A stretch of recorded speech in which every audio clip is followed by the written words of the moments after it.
Okay, hello everybody.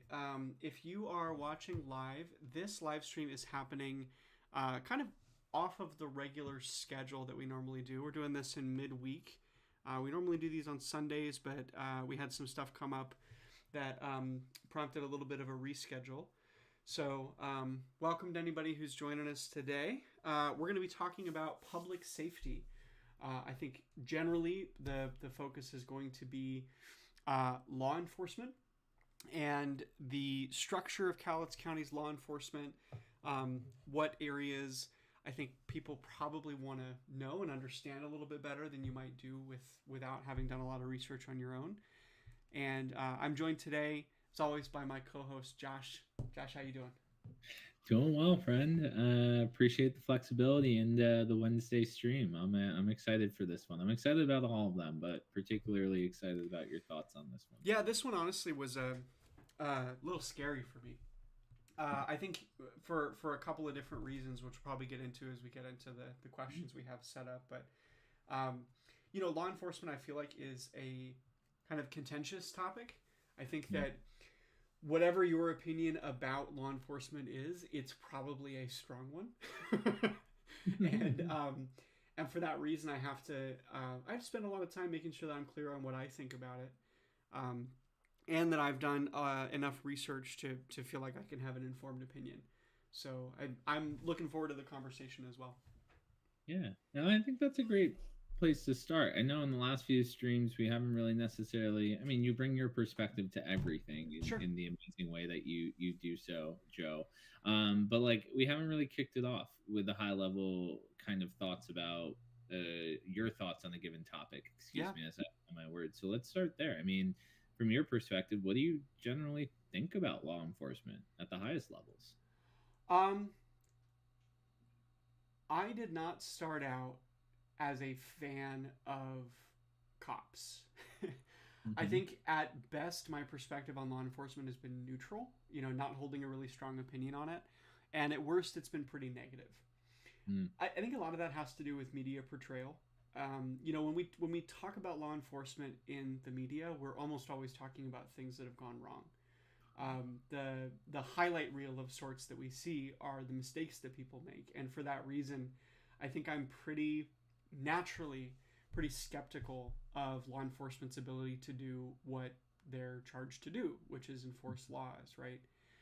Um, at almost like a philosophical level, I'm concerned about any one person being given the amount of discretionary authority that a law enforcement officer is given as part of their job. I'm concerned about qualified immunity, the assumption that a police officer is operating on in good faith, and that their ability to act is predicated on the notion that they are acting in line with what the laws are, that what they think the laws are, not what they actually are, right? So in pursuit of that, and trying to understand this, especially as I am, running for this county commissioner position, I recognize that I can't hold a universally negative perspective of a department like law enforcement. For that reason, I've done a lot of research and tried to understand it, try to dig in as best I can. But that's sort of where I'm starting out. I think that perspective has shifted a little bit in the last few months, which we'll talk about in a little bit more detail. But I think it's worth kind of starting off with that foundation, right? Yeah, yeah, absolutely, and I appreciate that foundation for sure. And I heard your little friend meow there, so I have a friend myself that sometimes gets stuck where they don't want to be stuck. Yeah, she wanted to come in, and then I think she decided it was boring in here. So Yeah, that's that's Sasha, by the way. I think people would know Sasha at this point. Not quite sure, but yeah, absolutely. I know you broke it down a little bit, Joe, here, but I do think it's important before we dive right into it. Can you kind of break it out for the folks listening today or reviewing this after the fact, exactly the points that you want to touch on at the sure. high level here, the structure of today's conversation? Yeah, so I want to go through the basic structure of law enforcement in Cowlitz County, the kind of interagency relationships, just to Mm-hmm. give people a sense of the different parts of the process.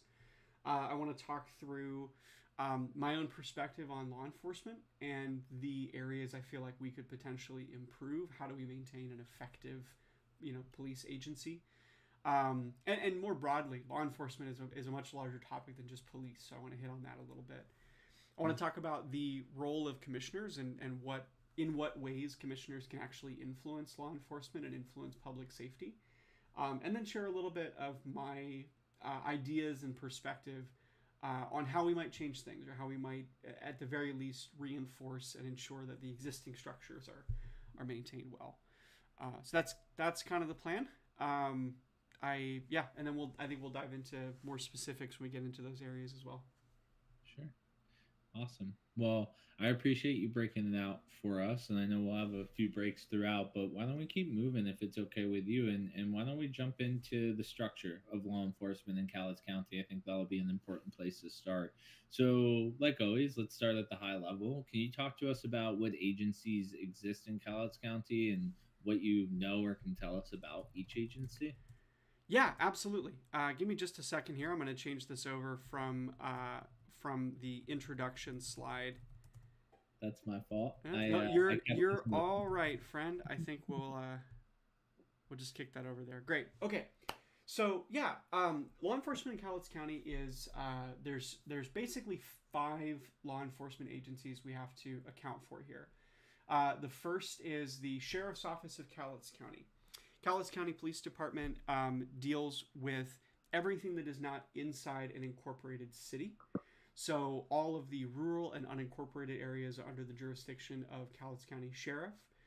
In addition to kind of patrolling and sort of the basic aspects you might think about with law enforcement, they also oversee the jail and other areas like that. Mm-hmm. As I mentioned before, law enforcement is a bit larger than just police. So we also have the Justice Department. Some of the cities have their own individual courts. We have a district court and a superior court underneath Cowlitz County. And that's in totality what we're talking about when we say like law and justice in Cowlitz County. We're talking about the sheriff's office, superior court, and district court. Obviously, those collaborate with Longview courts and things like that. Then each of those cities have their own agencies. So each city has its own police force. There's the Longview Police Department, Kelso, Woodland, Kalama, and Castle Rock. And so each police department operates somewhat independently. One of the nice things about this area for law enforcement is there is a lot of interdepartmental communication. So it's not a kind of hard cutoff where you have the Kelso Police Department and the Longview Police Department and they kind of don't touch each other. They do a lot of, I guess like crosswork might be the best way to put it. So Longview Police Department will work in collaboration with Cowlitz County Police Department and vice versa, depending on circumstances. They might share resources, they might share equipment back and forth. And so basically like the lines are not kind of a hard split between them. Even up to the leadership level, there is a rotation that the leaders of the general police department activities operate under. So we have the Cowlitz County Sheriff, the Longview Sheriff, and the Kelso Sheriff that I believe switch out every 4 years as kind of the head of police in this area, which I think speaks to, again, that kind of interconnectedness, right?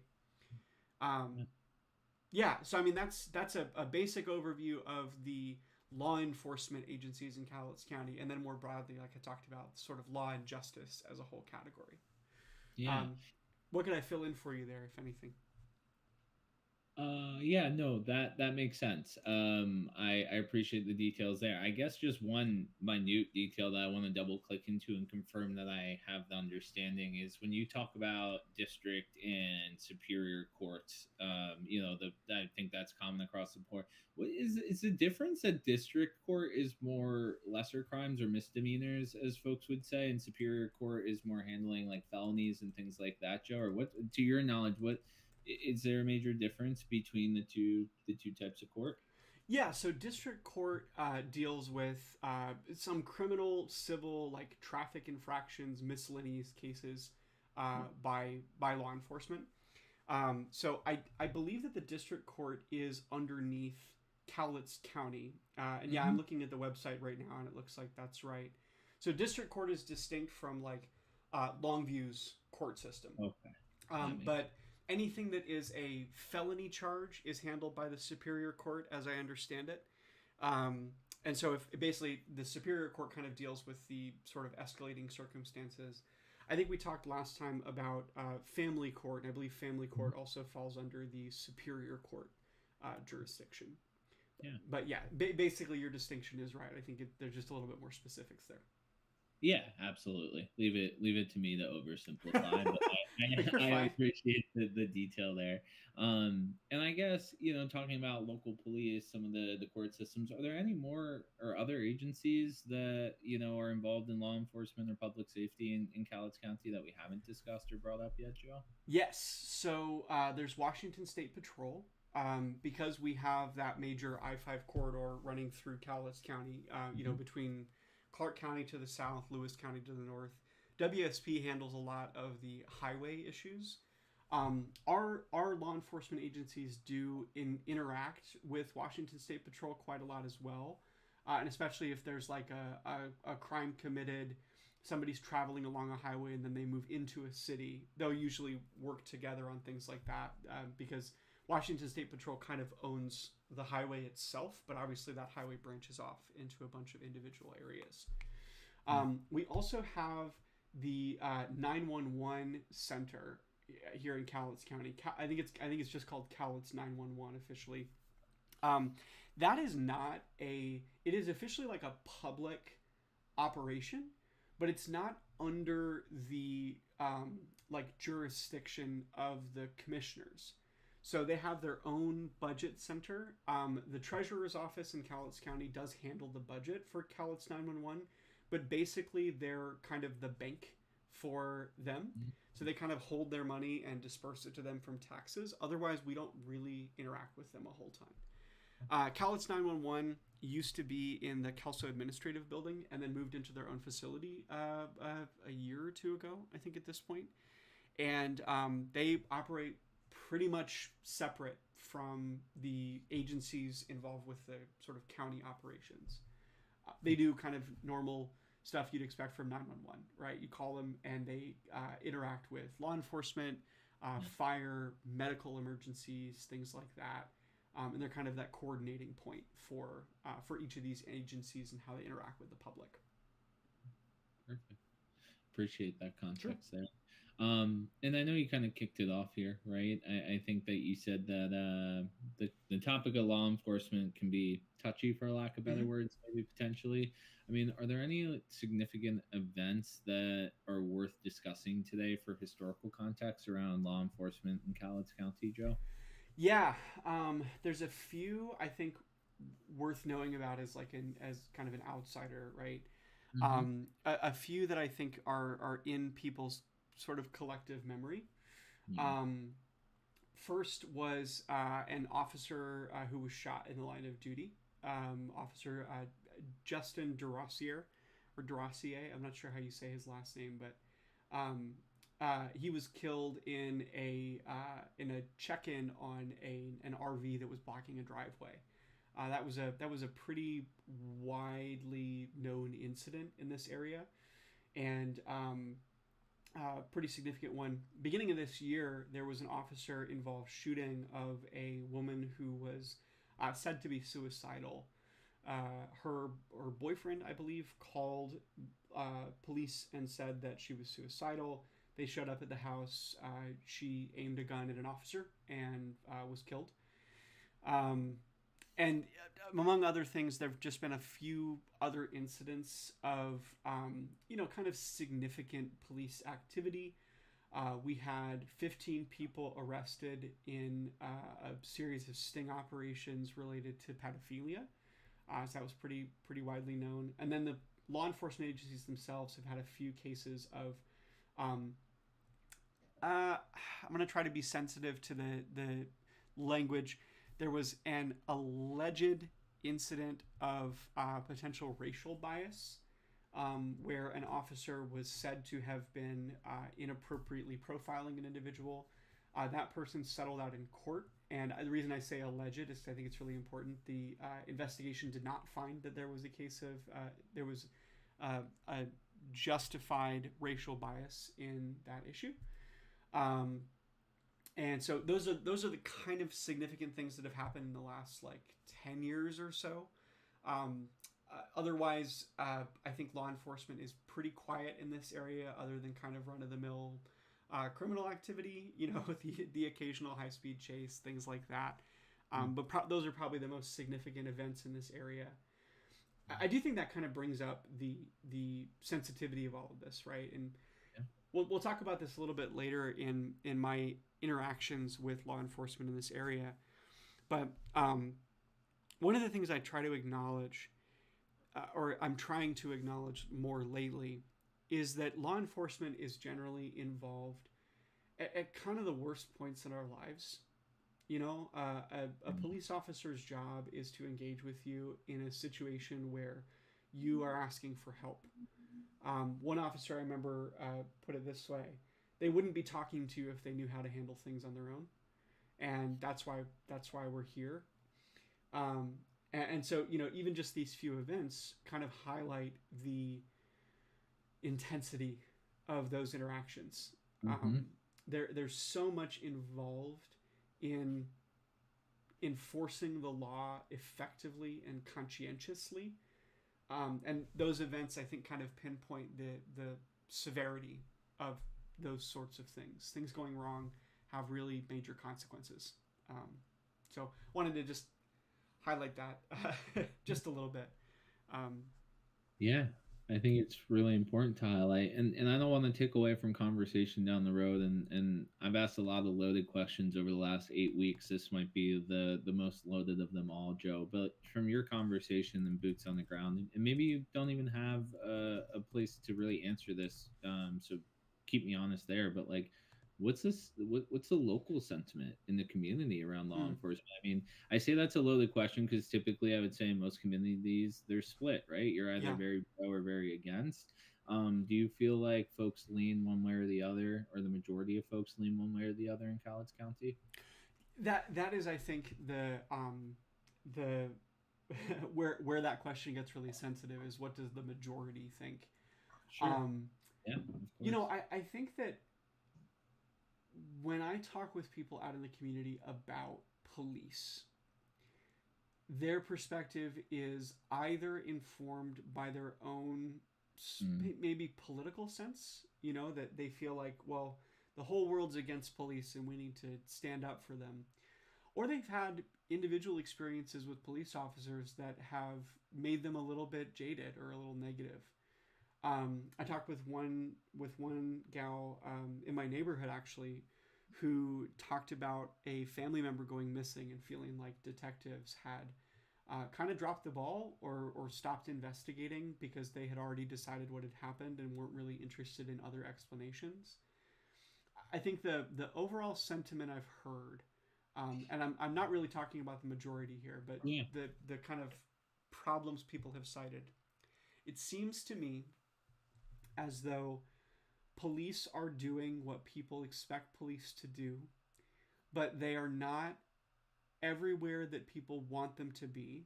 They are not solving all the problems that people feel they should be responsible for solving. And if I've heard any negative sentiment about police officers, it's been they aren't doing enough to keep us safe. So I'm sympathetic to that view. I think I am in agreement that law enforcement does not do everything that people expect it to do. I don't think that's necessarily the fault of law enforcement, because I think that there's a lot of conflicts in addressing that issue. But those are kind of the sentiments that I've heard. Many people in this area are, I'll say, theoretically supportive of police, in that we have a lot of Back the Blue stickers and a lot of general positive statements towards police, at least in appearance. So yeah, I think that's about what I've collected so far. Just some individual conversations, and then a general sentiment that they could be doing more than they're doing now. Yeah. I appreciate that. I think that's fair. And yeah, did not mean to say that you can speak for the majority of folks, but always appreciate your insights and things that you glean from the For sure. conversations that you're having with your community. So thanks, Yeah, friends. let's take a quick break here, and then we'll come back and talk a little bit more in kind of practical terms about how this stuff works. I'd love to get into the details with you. Yeah, sounds good. Great.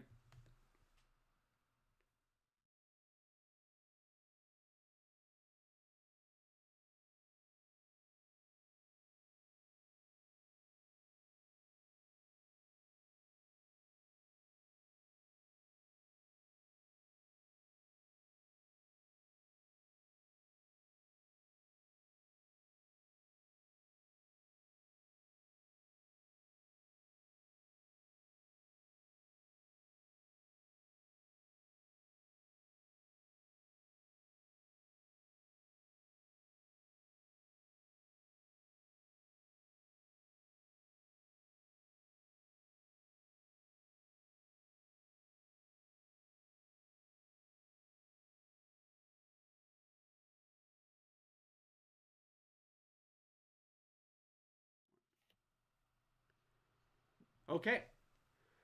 What's next, Josh? Yeah. No, perfect. Well, I want to kind of get back into maybe the nitty gritty around your perspective and allow you to provide some insight on your thoughts. You know, diving into this, I guess the first question that I have, and I know we were prepping a little bit about this, but can you talk to me about what the Citizens Academy is and why that's an important aspect of what Cowlitz County may be doing here? Sure. Well, this is sort of teeing up where I'm getting a lot of my information from in terms of engaging with law enforcement. So, the Citizens Academy is a program uh, designed to, kind of in their wording, enhance public awareness and understanding of the role of law enforcement in the community. It is a 10-week kind of lecture style or classroom style program where you're basically going through individual aspects of law enforcement.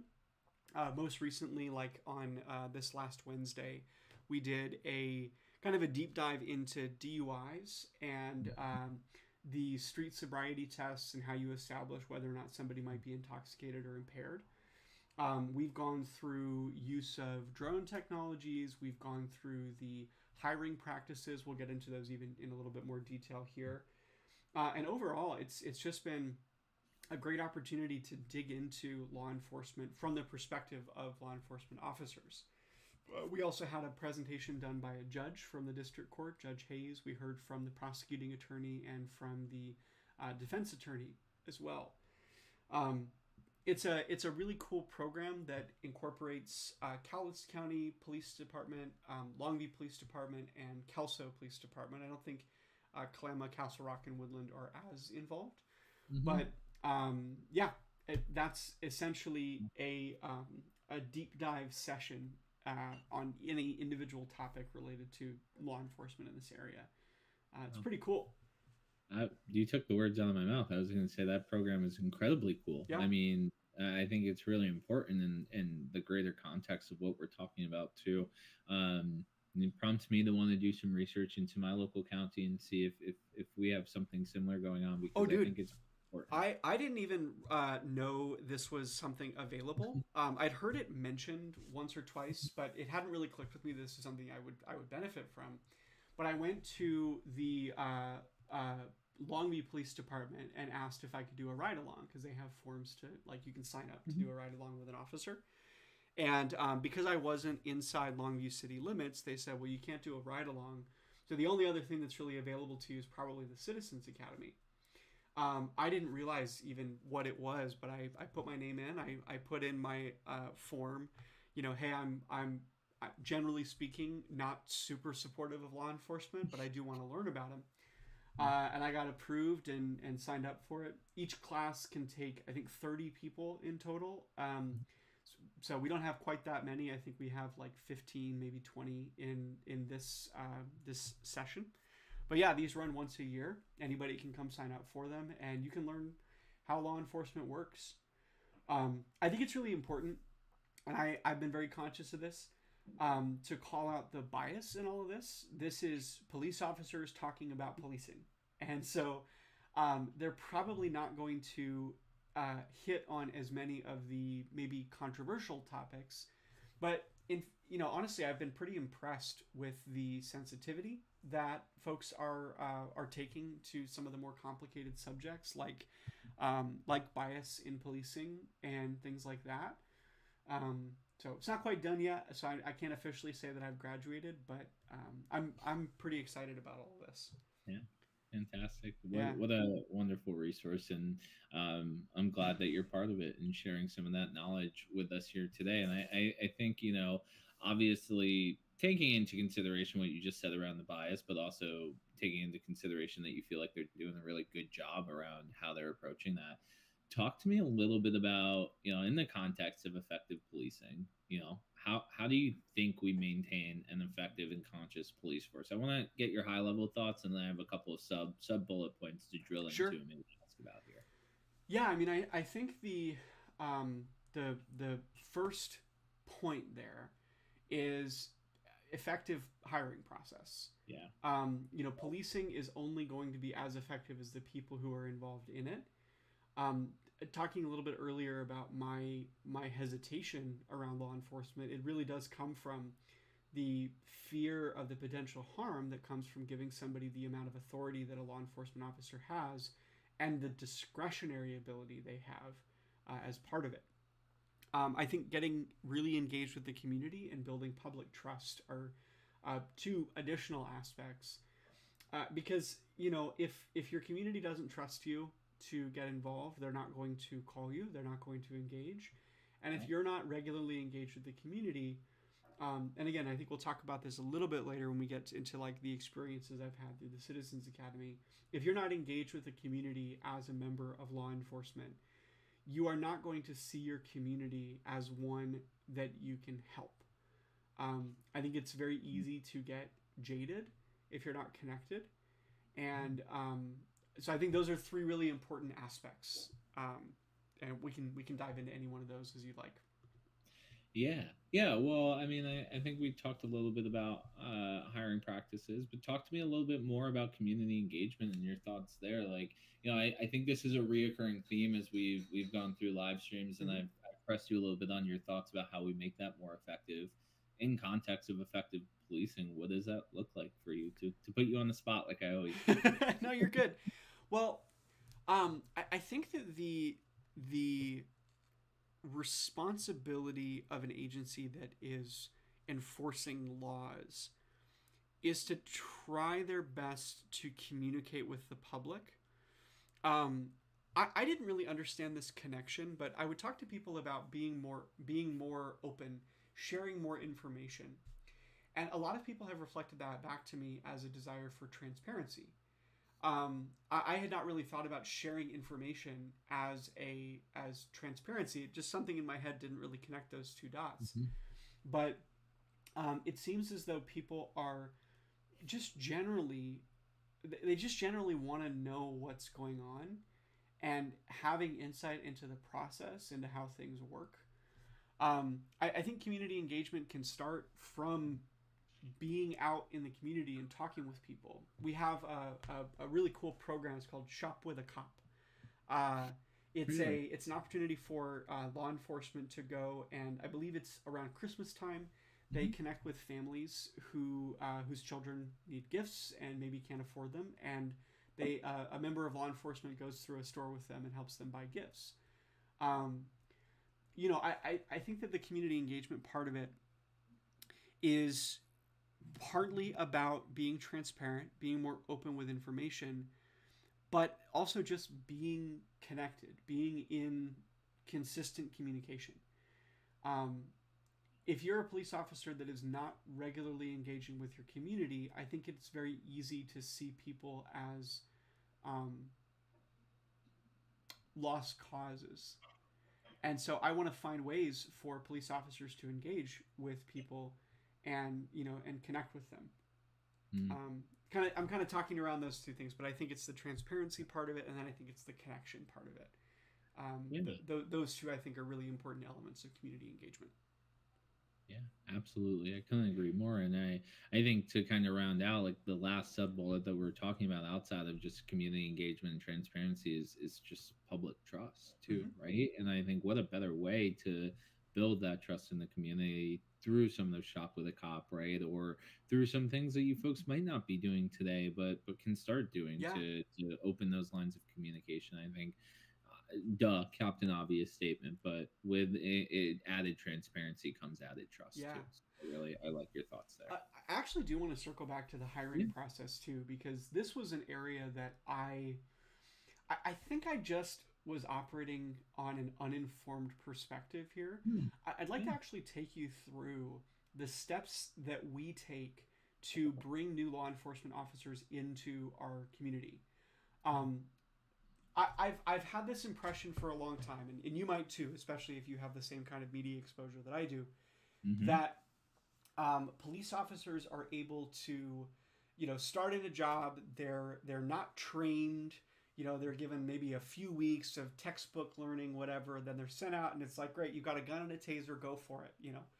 And then on top of that, we have a problem with law enforcement officers who can drop from one department and jump into another, and their whatever crimes or misdeeds they had in their previous department don't follow them through to the next one. Mm. Um, I'm not saying that's wrong. I am skeptical that that is a problem here in Cowlitz County. So I want to just take you through some of the steps that we take to vet officers through. So step one is you need to apply for the job. And this is not in the same way that you or I might apply for a job at a company. You go through an interview and it's like, great, you're hired. Awesome. In order for you to apply for the job, actually as part of the application process, there's a written examination and a physical examination. Mm-hmm. The way that one officer put it for me is that the written examination immediately drops a third of the applicants, and the physical examination immediately drops another third of the applicants. So of all the people who apply to be law enforcement officers, 2/3 of them don't make it through those two steps. The physical examination is kind of intense. It's like 35 burpees, 10 push-ups, something like that, in like 3 minutes, something like that. Yeah. I had the details written out, but don't have them here in front of me. And then the written examination is a lot of just general questions about, I think, various laws, things like that. But that's just the application process. That's just putting your name in the hat to potentially be a candidate for a position. Wow. Then a police officer, a police department has to select you as a potential candidate for a position they want to fill. So let's say, for example, the Kelso Police Department says, hey, we have one position we want to fill. They go to the pool of applicants and select from that pool. Maybe there's 10 folks in that pool. They pick the one that has the highest scores overall on both the written and physical, and that's their first candidate on the list. The next thing they do is what's called an oral board interview. This is a live interview with a member of law enforcement. There are, I think, 15 questions. And from the way it's described, it sounds like these questions are pretty finely tuned and selected. Because what they're trying to do is suss out the kind of person that you are. Yeah. One officer described it to me like this. He said, you'd be really surprised how often you ask a person, why do you want to be a law enforcement officer? And what have you done to prepare yourself? He said, you'd be surprised how often people do not have an answer to that question. And that's one of the things that we look for in those oral interviews is, can you actually articulate the reason that you're here and whatever you've done to prepare yourself for that? It is like applying for a job. You are going through an interview, but they also look for things like potential red flags. I had asked about this one specifically. Are you on the lookout for people who want to get into law enforcement because they really like the idea of pointing a gun at a stranger? And yeah, they're conscious of the people who are there because they are, they just really like being in charge. Those people are not generally moved forward in the process, although I'm sure it's possible for them too. But that's step 2 after they do these examinations, just that oral board interview. Then it's reference checks and a background check. Reference checks are not just, hey, give us 3 names and numbers. the way they put it, they will typically call those numbers and say, hey, I actually don't really care what your opinion is on this person. Give me the number of 3 other people who know this person. Because what they're doing is hunting for, perspectives from people in their lives. The background check process is not the same as you would for a regular old job. It's literally anything. And as I was told, if you are a prior law enforcement officer moving laterally from one agency to another, even if, by the way, you're going from like Longview PD to Kelso PD, you are actually subjected to a much more rigorous process. That's in part because of the availability of information, right? You can actually go and call a police chief at another department and say, hey, what do you think of this guy? Is it the right kind of person to be in this role? It's a level of scrutiny that I, again, was very impressed by. I'm going to call out one thing here on the background check process. That is not a flawless process. Not here in this county, but in a city in Washington, Puyallup, there was an officer who managed to make it through their hiring process who had prior issues with sexual assault as an officer in a different department in a different state. So this isn't a flawless process. But again, I think it's really important to emphasize these steps are in place to try to prevent the wrong people from getting into these positions. I'm very interested, but don't have a whole ton of time to dig into how that one officer in Puyallup managed to get through. But that level of scrutiny, I think, is worth doing here in Cowlitz County if we want to dig into hiring practices there. From there is approval by the Civil Service Commission. We'll talk about them a little bit more later, but every officer that's hired on for any position here in Cowlitz County, I believe this is true of the cities as well, I know it's true of the county, is approved individually by the Civil Service Commission. So you have a board of 4 that is individually evaluating law enforcement hires and saying, yes, we agree that these people should be law enforcement. That is all just the sort of application process. And from there, you get like a job offer, right? Or you might get a job offer after the background check is all done, but it doesn't actually go through until you get the Civil Service Commission improvement. Training comes next. You go through the police academy, which is a few months. You're on campus. It's basically like a college, right? And you're learning all the different aspects of law enforcement. And I think this is where people start to think the training stops. So I want to move into what they do once they actually get into a department. From police academy, you are typically going through about 16 weeks of on-duty training. That is a precursor to you being able to go and patrol out on your own. So 16 weeks of ride-alongs. You have another officer who is shadowing you. One officer described to me, he's like, you really can't understand the stress of having somebody sitting in your passenger seat. You've got somebody connected to a potential robbery that just happened, and that person's sitting there with a clipboard as you decide to get out of the car, and they're like writing down everything that you're doing. So that is all like precursors to you actually being able to go and patrol on your own. So the process from the moment that you say, hey, I'm interested in this job, to when you might actually be out in law enforcement as like a patrol officer is somewhere around a year. It seems like on average it's about 10 months from the point where you say, hey, I'd like to become a cop, to when you're given that ability. Now again, you could make an argument that that's not enough, and I think there are other countries even where they put folks through a lot more rigorous process than that. But I've also talked with officers who have bachelor's degrees in criminal justice before they even start looking for a job in law enforcement. Some folks who thought they were going to go into a more legal track and then decided that they would actually rather go do kind of the boots on the ground work. Many of the people that I've talked to specifically have training in criminal justice procedure.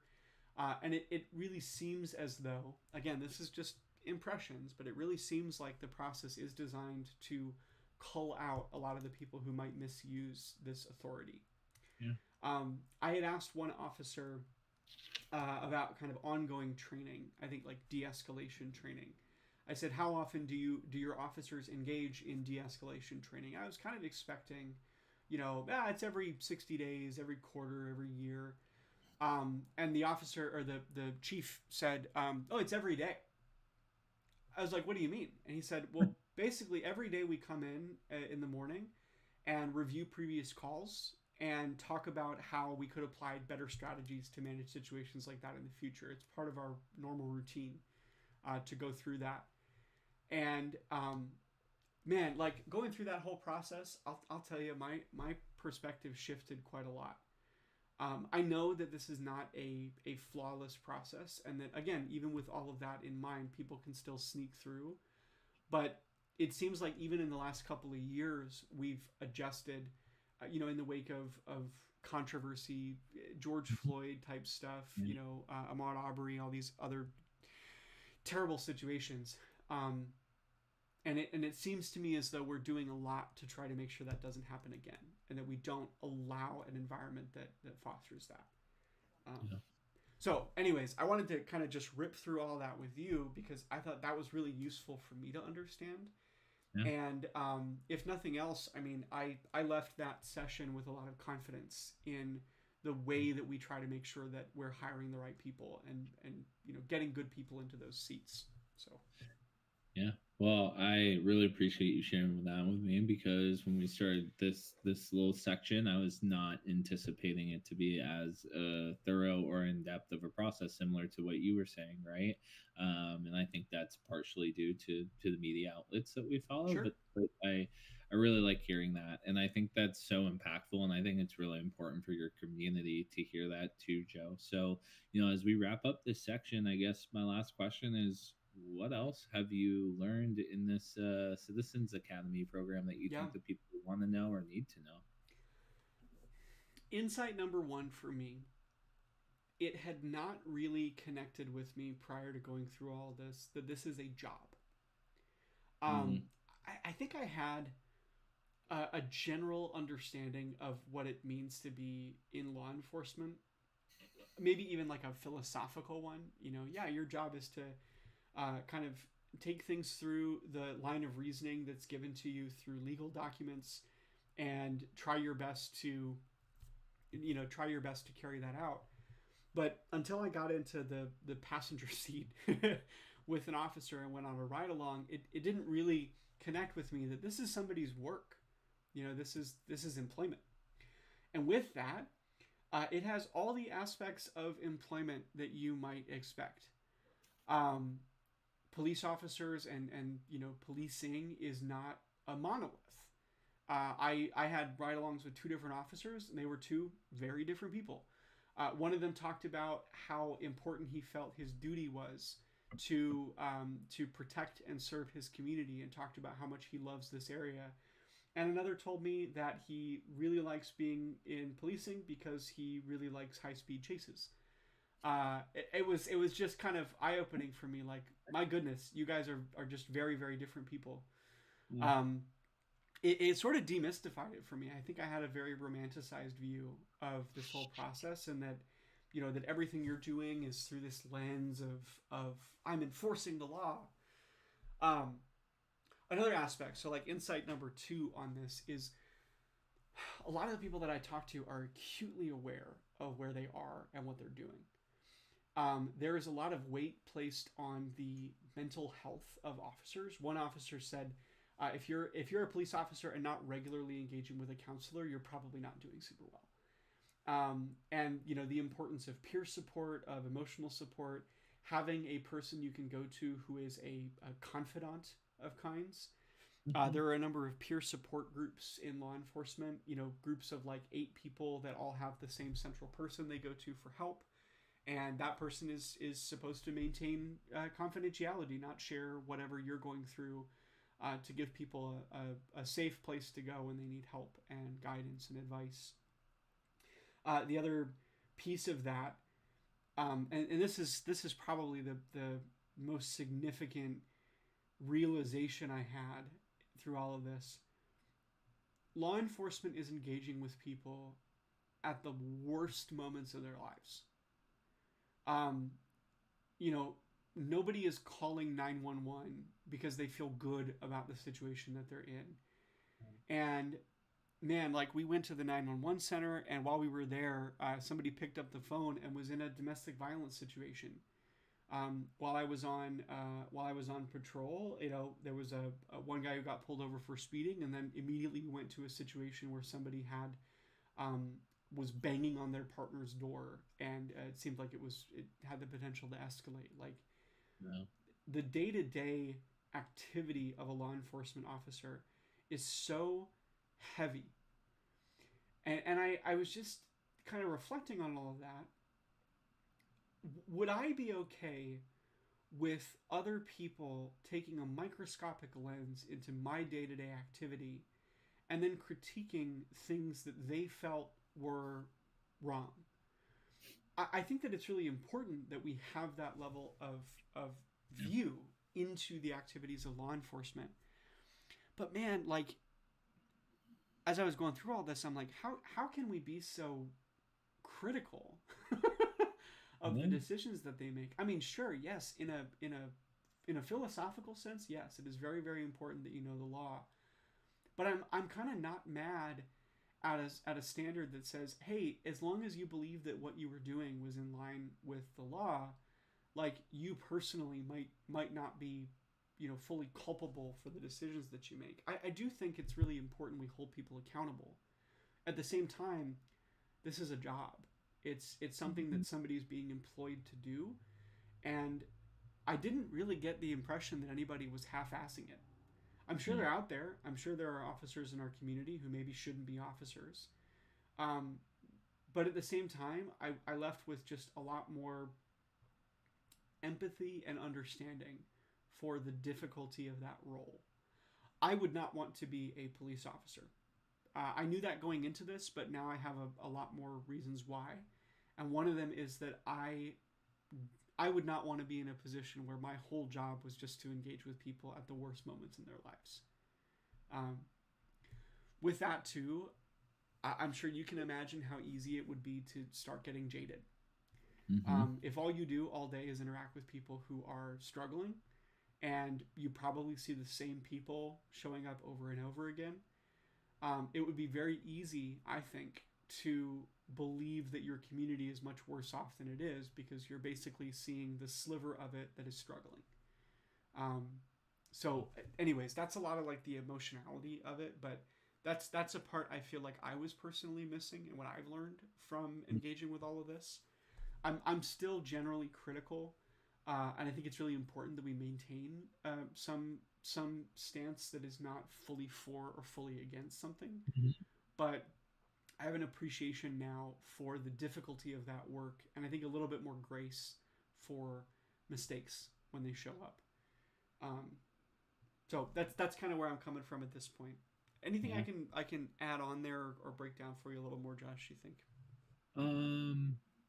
No, I have really good clarity. As always, I think you did a great job going into detail. I think you hit home with me, at least, and a lot of folks who are listening now or who will listen later, it is a job, right? And I think you very quickly forget that. And I think about my day-to-day in the technology world is not life and death, right? But how upset I get when somebody comes in and makes an assumption about something that I did or a decision that I made with no context. And I mean, think about what that happens 100 times a day in police departments across the country, whether it's justified or not justified. So I think your grace point there is really well taken, Joe, and something that I haven't done a good enough job with law enforcement around the country, and like trying to understand and learn like you're doing and peeling back the layers to really, really get that sense. So I appreciate everything you've called out here. For sure. Yeah. And I to kind of put a finer point on this, right? What's at stake here is our own sense of safety and security in our community. If you feel that the people who are responsible for enforcing laws are not doing a good job, I think you deserve to critique that. I think that it's very important we keep an open line of communication. And that's where I default to is, being critical of process, thinking about ways they can be improved. What I've gotten through the Citizens Academy, at least so far, is an understanding of what it's like to be on the other end of that. I think you're right. imagine yourself in your own work being critiqued by somebody who has no context for what you do or the challenges or the limitations that you're under, and then imagine that that person feels as though they are confident enough to say you should be fired. Yeah. You know, I'm not saying that we need to be we need to default to the defensive Mm-hmm. for individuals, because there are situations like in this area, there are some recent situations that where I'm like, man, I don't really care about the context here. The action that you took could not be justified. Mm-hmm. But I think this is why it's also important that there is a regulatory process, that there are review boards, Mm-hmm. because we do need people who can look at this and understand the context and make the best decision. I want to make sure I don't make a blanket statement here, and then I also apply the kind of counterpoint, which is that sometimes officers screw up. Sometimes they do terrible things that are not justified and should not be excused. One that comes to mind here is a school resource officer who was found to be alleged. I want to be careful here. Mm-hmm. Alleged to have stalked a young girl at a school that he worked at. And the subsequent investigation into that seemed as though it was kind of swept under the rug. It was not really dealt with. There was some controversy, especially in recent months, because that's been re-brought up with a couple of public access requests. And so in those situations, I think it is really important that we deal with them. I'm not saying all this to say, hey, make sure you get all the context. Like, sometimes people just do stuff that is just objectionable. Sometimes people do stuff that is just objectively wrong. Yeah. And when we find those things, we need to deal with them. We don't necessarily need to charge somebody with a crime, but they certainly shouldn't be a cop anymore. Certainly shouldn't be put in that position anymore. Mm-hmm. And so there's that counterpoint. I think it's really important that we maintain that grace, but also be willing to take things seriously when they come up. I hope I can do a good job of managing that in this position. I'm just conscious of the conflict there, right? But, yeah. No, I hear you loud and clear, and I agree with you full-heartedly, right? And I think it's in any context to draw that, right? There are certain things that you can just call out from the get-go that no, there's no justification for that behavior, that act, and it's important to maintain that critical aspect, but at the same time it's also important to show a little bit more grace too. So I really appreciate you doubling down on that, Joe, and talking a little bit more about it. Any final thoughts before we give the folks a break and come back to what you just mentioned, how the commissioner can play a role in all of this? No, I think that kind of wraps it up. Let's pause, and then we'll talk about the commissioner position and its impact here. That works. Sounds good, friend.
Okay, coming back now to how the commissioners impact this stuff? Where do you want to start, Josh? Yeah. As always, let's start high level with a loaded Josh question, and why don't you break down, the ways that the commissioners or commissioner's office influence law enforcement changes and policies? What role do you have to play there? Sure. There are two main aspects: board appointment and budget. The commissioners influence these things pretty much like kind of indirectly through those two ways, because commissioners themselves don't like regulate police officers. They don't go in and talk to police chiefs and go, hey, you guys need to shape up.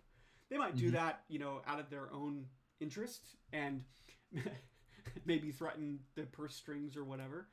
But county commissioners have a limited ability to influence in really just those two aspects: the board side of it and the budget side of it. Okay, perfect. And let's dive a little bit into that. I mean, in terms of the board size, can you break down what the Civil Service Commission is? Sure. and where that plays a factor? Yeah, so Civil Service Commission is a volunteer board.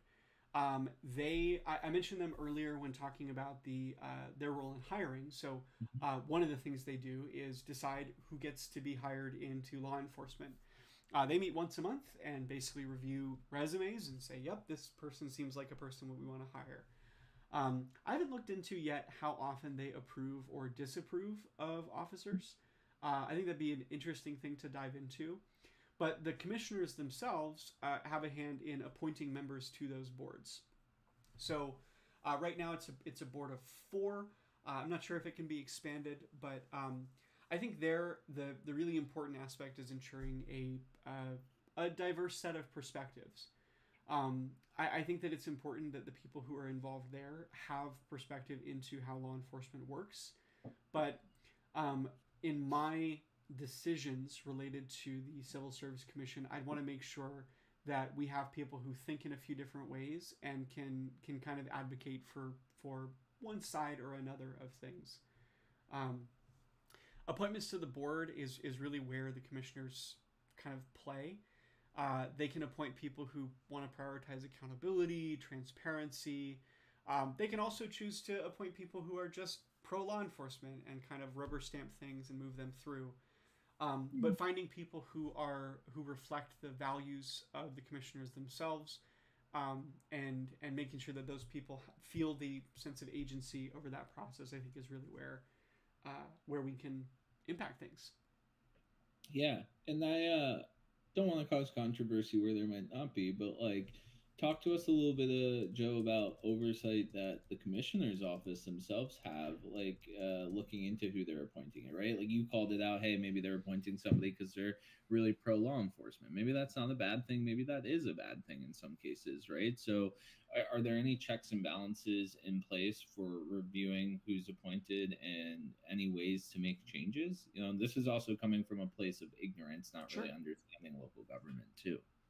Sure. Let me see if I can get to the so the Civil Service Commission is something that's mandated by the state of Washington law. It's civil service for the sheriff's office, and so there's an aspect to this that is kind of out of our control. But let me see here if I can get a little bit more detail about what the commissioners actually do in this process. Yeah. No rush. I appreciate that. I know I threw us off track a little bit, but it was just the question that popped into my head as we were talking through this. So here's a couple of of requirements for the Civil Service Commission. Okay. An applicant for a position must be able to read, write, and speak English so as to be easily understood. They're required to reside within Cowlitz County or within a 1-hour commute of the Hall of Justice. They have to be at least 21 years old. They have to be, let's see. Oh, you know what? I want to make sure that I'm not misreading this here. No, this is right. Okay, sorry. I'm just kind of digging into this on the side because it's good to have this research done. No prior convictions. No issues with possessing firearms. Must have a valid driver's license.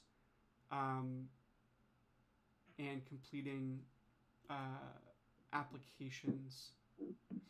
You know what? Let me get back to you on this, Josh, because as I'm reading through it, I'm not entirely sure this is about requirement for the being a police officer, or if this is requirement for the Civil Service Commission. It's possible that the Civil Service Commission itself does not have requirements for eligibility for appointment. Yeah. I want to make sure that I fully understand this, so I'm gonna hold off on answering this question until I do. That is fair, and looking at time, anyways, I think it makes sense that we kind of keep chugging along. So let's round out the section with the last part that you kind of talked about the commissioner being involved in, and that's the budget. Same question as Civil Service Commission. You know, what influence does the commissioners, or do the commissioners have over budget for law enforcement agencies in the county? Sure. So the commissioners themselves do an annual budget review where they basically take in all of the requirements from various departments and then they allocate funds, right? So where they can specifically influence the function of law enforcement is basically deciding, you know, where money goes, how much money goes to different areas. I believe they can get down to, we can allocate specific money for specific services or specific departments. So they might be able to say, hey, we want to give you this much for salaries for law enforcement, but we want to give you this much for specific functions within law enforcement, and for the salaries therein. That has the run-on effect of deciding how many personnel they can afford. They can put money towards particular initiatives, maybe more community policing, maybe more training, technology upgrades. Right now in Cowlitz County, we spend a little bit more per person on law enforcement than other counties in the area. Not by a lot, but enough that it's noticeable if you look at statistics. Mm-hmm. And so our budget commitment to law enforcement is pretty large. Overall, law and justice, remember that is everything inside of law. So that's the superior courts, district courts, and law enforcement. Altogether, that group takes up about 70 to 75% of the county's general fund. So the general fund is money that is dedicated to support county stuff. And of that, a huge chunk of this goes to law and justice altogether. So anyways, they can influence the way that law enforcement functions by way of keeping money from going to those places or dedicating money to particular things. Of course, they do have a little bit of kind of discretionary ability once they get that money. So, they can make changes and shifts, but we, as commissioners, can advocate for additional funds coming in from other resources as well. So advocating through the form of grant applications or encouraging additional funding as a representative for Cowlitz County out to the state and federal agencies that provide money to us. Anyways, that's all kind of the money part of it. Anything I can clarify for you there? No, I don't think so. It makes a lot of sense. So no clarification needed there. And I appreciate you entertaining my side quests throughout this section as well. So, no, I think I feel pretty solid there. Yes, I feel pretty solid there. Excuse me. So I appreciate you as always, friend. Why don't we take a quick break and then we can come in and close it out? Okay, cool. We'll pause here.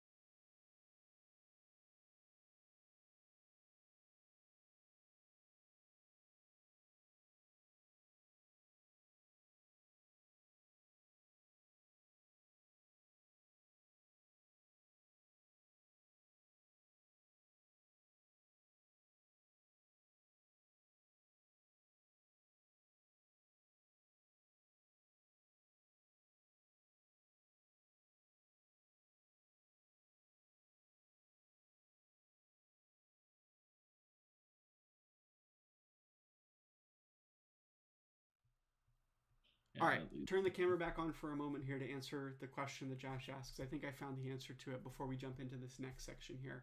Yeah. So eligibility for the Civil Service Commission in the state of Washington. There are 4 members of the Civil Service Commission. 3 of them are appointed. And then the 4th is a chief examiner. Right now, I think our chief examiner is a gal named Peggy, although I need to go back to the county website and confirm that. Yeah, Peggy Sparks as chief examiner. So we have 3 others who are appointed right now: Denny Parkhill, Richard Walmsley, and Steve McWilliams. Denny is up for his appointment expires in 2025, and the other 2 are not until 2027 and 2028. Here's eligibility for the Civil Service Commission. Must be a citizen of the United States and a voter, an eligible voter in the county in which he or she resides. So they have to be 18 years older and a resident of the state. Each commission member must also be a resident of the city or town for which he or she will serve for at least 3 years immediately prior to appointment.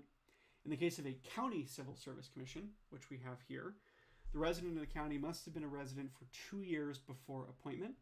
Counties having a population of less than 40,000 may join with other counties. That's not applicable to us. At the time of the appointment, no more than 2 of the commission members may be, quote, adherents to the same political party. However, political party limitation is of questionable legal authority, according to this website. I'm getting this all, by the way, from mrsc.org. So they appoint them for 6 years, and they might be removed following a written notice or hearing for incompetence, incompatibility, dereliction of duty, malfeasance, or for, quote, other good cause. I'll quickly review the responsibilities of this commission as well. So they make rules for operation of the civil servants system, consistent with state law. They give practical tests to determine the capacity of persons examined to perform duties. So, in other words, they vet people, make sure that they're able to perform the task that they're being hired to do. They conduct investigations and prepare reports in collaboration with other agencies. They hear and determine appeals or complaints. They prepare eligibility lists for potential positions, and they certify the appointment and authority, along with keeping records and approving payrolls for civil service. Civil service commissions in general can also deal with fire in addition to law enforcement, although the focus here is, of course, just law enforcement and the role the Civil Service Commission has in that. Yeah. So, long and short of it, commissioners can appoint whoever they want, as long as they, generally speaking, have different adherence to different political parties.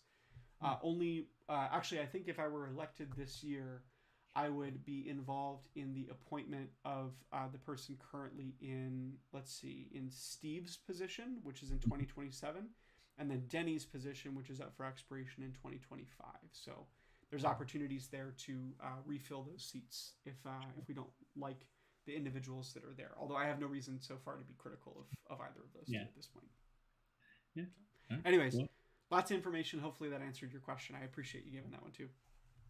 Yeah, it definitely answered my question. Not surprisingly, there's some oversight there, some liberties there too, but I think that is super helpful. Cool. So thank you for continuing to dig and do some live research for us. Absolutely. All right, now we'll pause.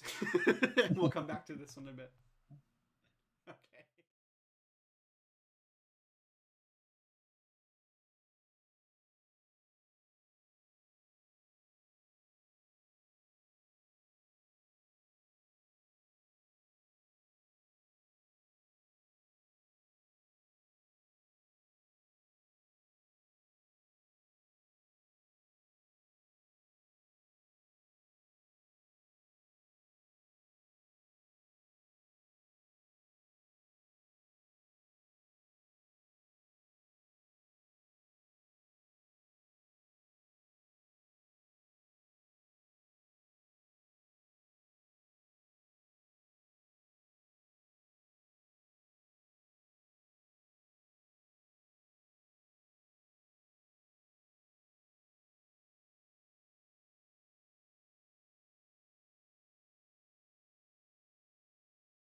Okay.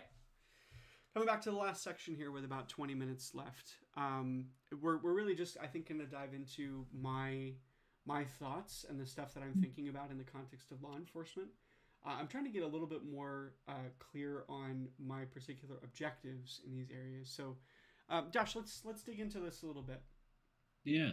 We have a few sections here. I think the important one is to kick off is talking about not only maintaining existing process, but a little bit about improving it as well. And I want to break this down into sub bullet points: good hiring practices, harm reduction, support for officers.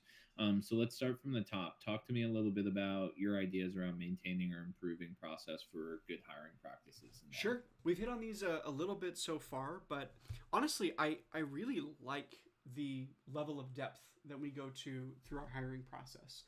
Getting a deep dive into that, I couldn't really think myself of things we'd want to add in or improve on that. For potential improvements, I'd want to go and engage with the community and kind of lay this out and say, hey, what do you think about this? Is there anything more that we could be doing? But frankly, I support the way that we decide this hiring. I think if there's any room for improvement, like we've talked about already, it's going to be in the appointments to the Civil Service Commission, making sure that we've got the right people in those seats that are good representatives of the community and have a diverse range of perspectives. But overall, I like the way that we hire, and I would only want to make probably tweaks to that process, especially because I don't have individual agency as a commissioner to make a lot of substantive changes. A lot of that's kind of decided by law, and we do a lot more even above and beyond what we're required to there. Yeah, I appreciate those thoughts. And I know we talked a little bit about this too, but maybe not under the same title or context. Talk to me a little bit about what you would like to maintain and improve around, emphasizing harm reduction. Sure. We haven't really emphasized this part of it, and I'd like to. Yeah. We have recently started to employ people in something called the Behavioral Health Unit, or BHU. Officers are not equipped to deal with some of the more complex aspects of dealing with people, right? Mm-hmm. Something like 15% of people in Cowlitz County, according to surveys, talk about experiencing some amount of mental distress in like a previous year. And I'm sure that the numbers are much higher depending on how you define mental distress. Mm-hmm. And the reality is that an officer is just not trained in how to deal with people the way that somebody who has experience with, mental instability, anxiety might. So the behavioral health unit is really important here. The emphasis on harm reduction, I think, comes from wanting to make sure that we are placing officers in the spots that they're supposed to be and not asking them to take on more than they really should be managing. An officer is sort of coming in and out of conflict scenarios all the time, and their job is really to maintain the order in that. They want to make sure that nobody is being threatened. They want to make sure that there's not any risk of harm to other people. But they're not really there to counsel and to walk people through difficult scenarios and give advice to them. So all this kind of comes back to me to this value of mine, which is this free choice with care, that we should generally be given the ability to make decisions for ourselves, and that we should try not to intervene unless there is the risk of harm to other people. Having a mechanism like the behavioral health units available means that police officers have to step in a little less often. And that means that there's not as much risk for the situation to escalate. People are not as stressed out if there's not a big dude with a bulletproof vest and a pistol standing over top of you, right? I'd support a program like that, and I'd want to encourage that. I may even want to expand that a little bit. It seems to me right now, from the numbers I'm seeing, that their caseload is pretty high. And I want to make sure that we are assessing the need properly in the community and that we give them more resources if they need them. In fact, I've heard at least one officer tell me that he tries as hard as he can to pick out situations where a behavioral health unit member might be more appropriate, and he tries to pass them off as much as possible. And I have to imagine that they're pretty strapped with that in mind. So, that's like harm reduction, I think, in the context of law enforcement here. Yeah. I really like that Cowlitz County is deploying some of that, and regardless whether or not they need more bandwidth or not is a different story. But it can't agree with it more. Like I say in almost every stream, my wife is a clinical social worker and a therapist, and it is something that plagues our country and has always plagued our country, but is increasing in incredible rates, right? Mm-hmm. So I am glad to hear that you folks are thinking about it from that lens. And I'm glad to hear that you want to, improve the resources that they have and get more resources out there, Joe. I think that's great. Given the time here, let's quickly touch on ways that you might improve or maintain process around like support for officers. We talk a lot about support for folks in community that interact with police officers, but what about law enforcement officers? Yeah. What can we do to help them? As I said before, as an officer, you are engaging with people at the worst moments of their lives. And I think it's important we acknowledge the toll that takes on an individual's mental health.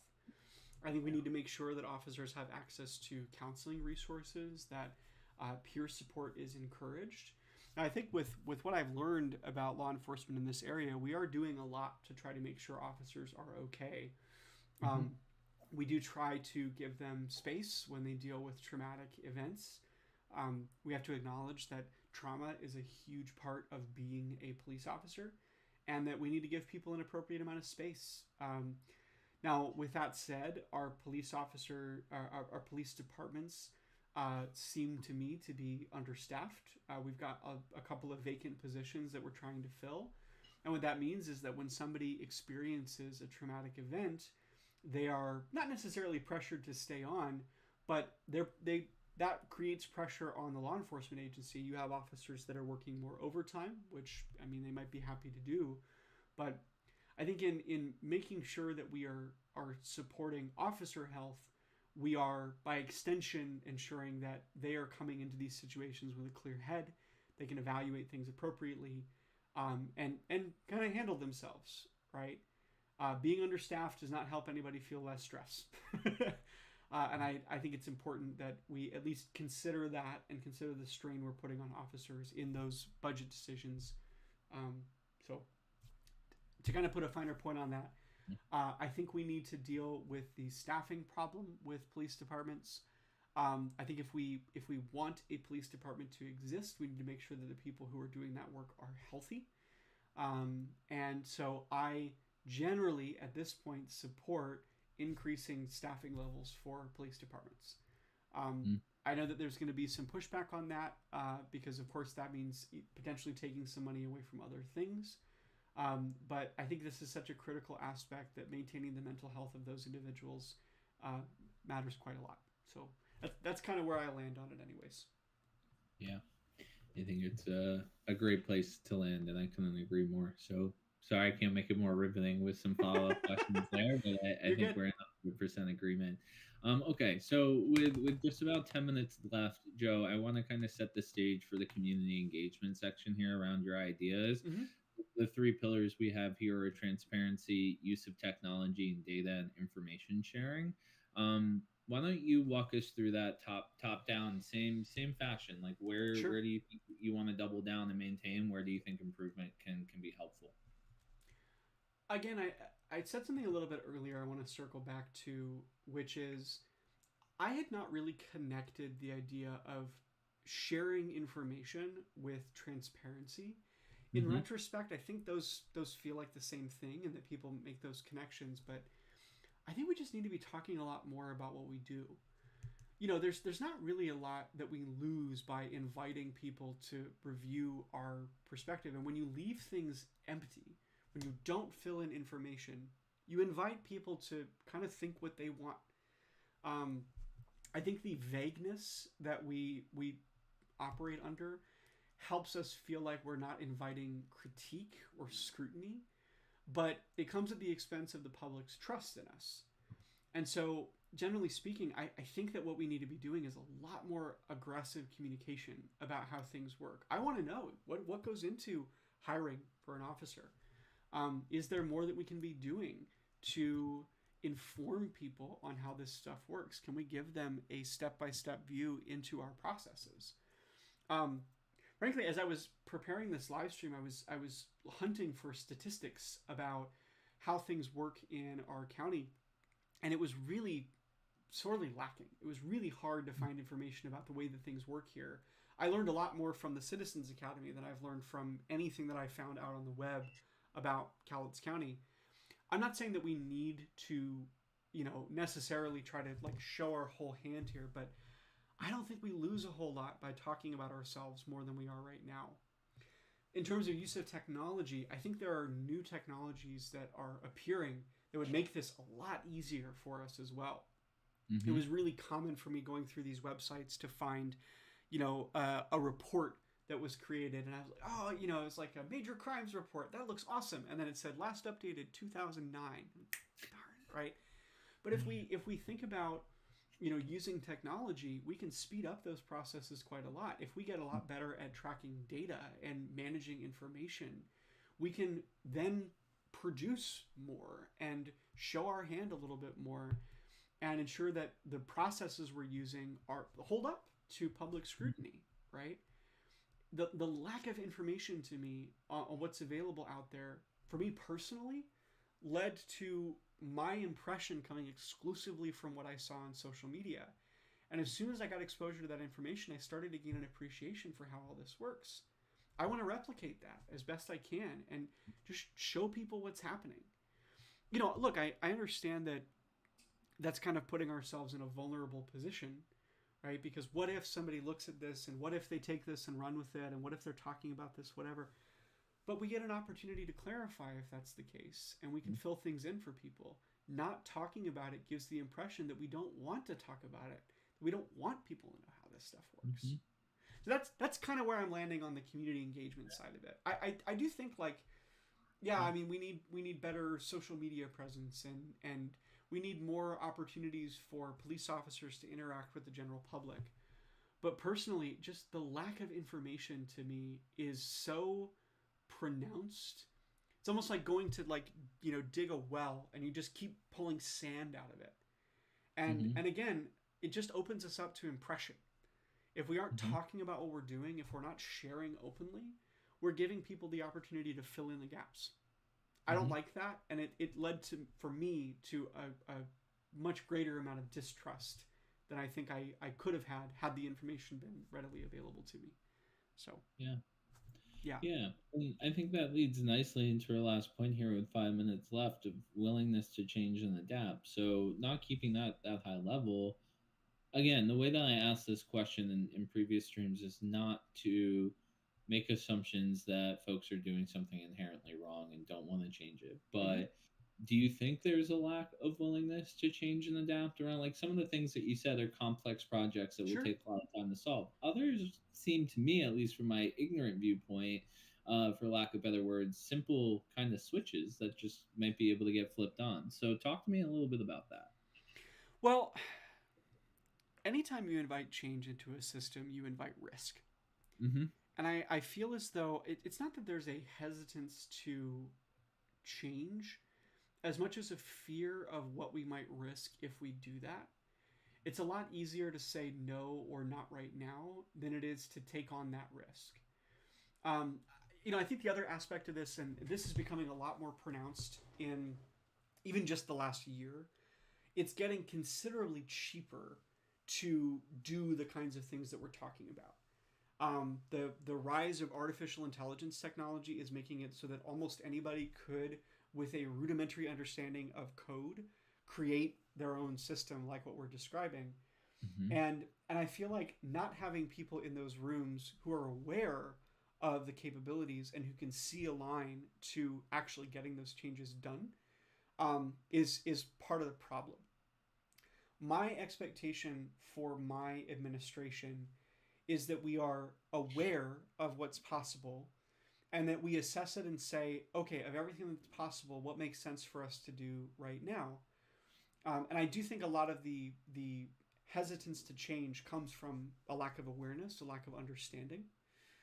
Frankly, it's one of the reasons I feel really passionate about running and putting myself in a position like this one, because I've seen the harm that comes from having people in those seats who don't really understand this and because they can't understand it, they can't or won't implement it. Yeah, I don't think that people are reticent to change. I think they're afraid of what might come from that change, and it holds us back from doing things that might be 80% good and we can improve on, because it's easy to say no, we'll leave it as what it is right now, because what it is right now is better than what it might be, you know. Anyways, that was a little bit of a divergence, but let me wrap this up with kind of a core idea. We need to be willing to research and learn and find solutions to problems. Yeah. We can't take a stance that no change is better than the wrong one, because frankly, with the way that our system works, it's going to be really hard for us to make the wrong change. And I think we default to no change because we're afraid of that risk, but we have so many constructs in place to try to help us change well. That's where I'm headed.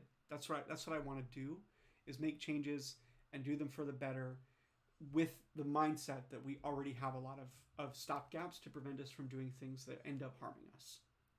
Yeah. I hope that summarizes it well enough. It does, and I think it leaves us in a perfect spot. So, like always, Joe, I appreciate the thought and the attention to detail that you brought to today's conversation. Not the easiest conversation to have, and like you said at the beginning, one with a lot of opinions involved as well. But I think you did a really good job today of talking from a position of facts, and then also perspective on maybe the impact that you'll have and the good impact you'll have as potentially the next county commissioner, because you have my vote, friend. That's for sure.